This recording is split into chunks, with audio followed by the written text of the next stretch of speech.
Welcome to part 2. In our previous video, we explained the first 3 reasons why the Ottomans didn't discover America: geography, the wealth paradox, and strategic priorities. But here's the thing, those were just the surface reasons. Today I'm going to tell you the real deep causes, the Ottoman mindset, culture, knowledge system, and how these changed the course of history. If you're ready, let's dive deep into the Ottomans' greatest missed opportunity. This is perhaps the deepest, most psychological layer of the entire story. The Ottomans were a conquest empire, while Europe was entering an era of exploration. The difference between these two words explains the entire story. What was in the Ottoman DNA? Conquest. Since Osman Bey. Take a city, expand. Conquer a fortress, advance. Defeat an enemy, take their lands. Fatih Sultan Mehmet conquered Constantinople, the world's most important city. This wasn't exploration, it was conquest. The city was known, its value was known, its strategic importance was clear. Suleiman the Magnificent conquered Belgrade, Rhodes, Baghdad. These weren't unknown places. They were valuable, strategic, important places throughout history. The conquest logic was, know your target, prepare your army, go besiege and take it, add it to your lands and fill your treasury. Now this was systematic, predictable, logical. But Europe had entered a different path. Exploration. Christopher Columbus discovered America but wasn't even looking for it. He was trying to reach India, accidentally arrived in America. Magellan circumnavigated the world. Why? Because he was curious. The Portuguese explored African coastlines. Risky, unknown, maybe for nothing. The exploration logic was, go into the unknown, maybe you'll find something, maybe you won't find anything, but there's no harm in trying. For the Ottomans, this was methodologically foreign. Let me explain with an example. You ask an Ottoman commander, should we take Vienna? Answer, yes, Vienna is the heart of Europe. Strategic, wealthy, let's take it. You ask an Ottoman commander, should we sail to the ocean? Maybe we'll find something. Answer, what will we find? Where? When? How much will it cost? What's the concrete target? Do you see the mental difference? We can't blame the Ottomans, they acted logically, conquest strategies had worked for centuries. But history sometimes develops beyond logic. Columbus's discovery wasn't logical. It was lucky, coincidental, crazy, but it changed the world. Now let me tell you about a little-known but perhaps most critical factor. In 1450, Johannes Gutenberg invented the movable type printing press in Germany. Within 10 years, dozens of printing presses opened in Europe. Books, maps, scientific texts were rapidly being reproduced and spread. In the 1490s, thousands of printed books were circulating in Europe. Geography books, navigation guides, translations of ancient Greek and Roman sources. Do you know what was in Columbus's library? Ptolemy's Geographia, Marco Polo's Travelogue, Pierre Dailly's geography works, all printed, all accessible. But in the Ottoman Empire, the printing press was banned. Why? Religious concerns. It was thought that printing the Quran and religious texts would be disrespectful. Calligraphy was sacred. Handwritten books were valuable. Do you know when the first Turkish printing press opened? 1727. Ibrahim Mutafarrika's press, that's 277 years after Gutenberg. What did this mean? In Europe, knowledge was spreading rapidly. Dozens of books were printed about Columbus's discovery. New maps were constantly updated. Navigation techniques became widespread. Geographical knowledge was democratized. In the Ottoman Empire, knowledge spread slowly. Handwritten books were expensive. Knowledge was reserved for the elite. Maps and exploration information remained in a narrow circle. Even years after Columbus's discovery, most Ottoman bureaucrats didn't know the details. In 1500, approximately 20 million printed books were circulating in Europe. In the Ottoman Empire, the total number of handwritten books was perhaps measured in hundreds of thousands. Knowledge is the foundation of power, and the Ottomans were falling behind in this regard. Remember Piri Reis? In 1513, he drew the map of America, an incredible achievement. By combining Columbus's notes, ancient sources, his own knowledge, he created a magnificent work. But what happened to this map? It remained as a work of art, it was shown in the palace and appreciated, but no Ottoman fleet sailed to America.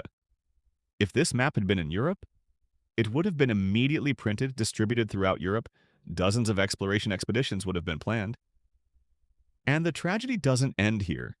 Piri Reis wasn't just a cartographer, but a great admiral. He fought the Portuguese in the Indian Ocean, represented Ottoman naval power. But what happened in 1554? At age 84, he was executed in Cairo. His crime was lifting the siege of Basra, a strategic decision, but misunderstood. The Ottomans' greatest navigator didn't deserve this end. His genius wasn't fully utilized. In Europe, Columbus, Magellan, Vasco da Gama were celebrated as heroes in the Ottoman Empire. Piri Reis was forgotten. Imagine. 1490. Istanbul, Bayezid II calls Piri Reis, send a fleet west, explore, discover. Piri Reis prepares a 20-ship fleet, the best sailors, the best ships. They depart from Istanbul. In 1491, they cross the Atlantic, reach the Caribbean islands, 1 year before Columbus. How would the world have changed? Ottoman colonies in America, Ottoman dominance in Cuba, Turkish settlements in South America, an Ottoman alliance with the Aztecs and Incas? Europe's fate, Spain and Portugal excluded from America, gold and silver flowing to the Ottomans, Europe becoming even weaker. Today's world, would Turkish be spoken in America? Would Islam be the dominant religion of the world? Would the Ottomans have continued into the 20th century? Write in the comments, what do you think the world would be like if the Ottomans had discovered America? Now let's get to the real question. Did the Ottomans make a mistake? Answer, both yes and no. No, because strategically the Ottomans made the right choices. Dealing with current threats was logical. They already had wealth. Conquest strategies had worked for centuries. In the 16th century, no one could know what would happen in the future. The Ottomans played the best game with the cards they had. But yes, because they missed the long-term vision, couldn't foresee change, remained closed to innovation, underestimated their rivals' power. Here's what history taught us. By the time we reached the 17th century, the balance began to shift. 1600s, Europe was getting rich with gold from America, trade routes were changing, the Ottomans were being bypassed, Mediterranean trade was declining, Portuguese and Dutch dominance in the Indian Ocean. 1700s, the Industrial Revolution was beginning in Europe. The Ottomans were falling behind technologically, military defeats were increasing, the sick man period was approaching. 1800s, the Ottomans were losing territory, Europe was building colonial empires, the world's power balance was completely changing. Remember, the conquest of Constantinople brought the Ottomans to their peak. 1453 was the Ottoman peak moment. But here's the irony. The success of 1453 was also the reason for the missed opportunity of 1492. Constantinople made the Ottomans so wealthy, so powerful that they didn't feel the need for change. And history taught us this. Resistance to change leads to collapse in the long run. This story isn't just about the Ottomans, it's about all of us. Lesson 1. Today's success is not tomorrow's guarantee. The Ottomans were at their peak in the 16th century, but were collapsing in the 19th century. Why? Because they couldn't adapt to change. Companies, individuals, nations. It applies to all. The moment you stop changing, you start declining. Lesson 2. The comfort zone is the biggest enemy. The Ottomans were in their comfort zone, they were making money, they were powerful, they were winning wars. Why take risks?